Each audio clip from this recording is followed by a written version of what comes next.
The feeling is changed, it's far from the same, yeah. I need to get back to the basics.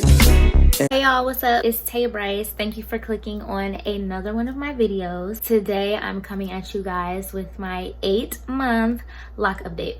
So I think this video is going to be more so just a close-up of what my hair looks like, because literally nothing has changed from last month. Like literally nothing, other than I did this cute little style. I'll probably insert a little clip or two of me doing this hairstyle. Yeah guys, literally nothing has changed from last month.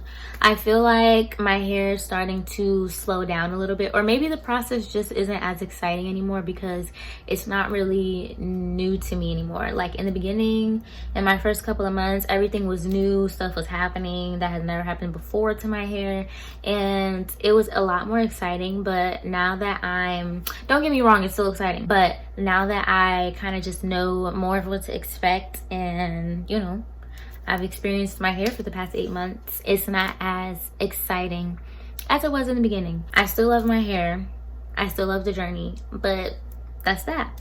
Yes, so as far as the style, I originally started off doing just regular braids. I really didn't like how it was looking, so I probably had like almost 2 sections left to braid, and I took it all out and I started over, and I put the 2-strand twist in with a little lock knot at the end.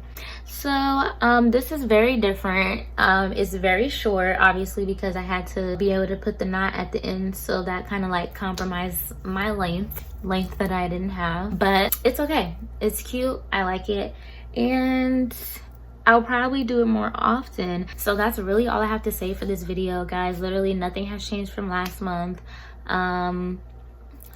Yeah, nothing has changed. I just want to thank you guys so much for rocking with me for the past 8 months. We are almost at 2,000 subscribers, so if you haven't subscribed already, please make sure you do that.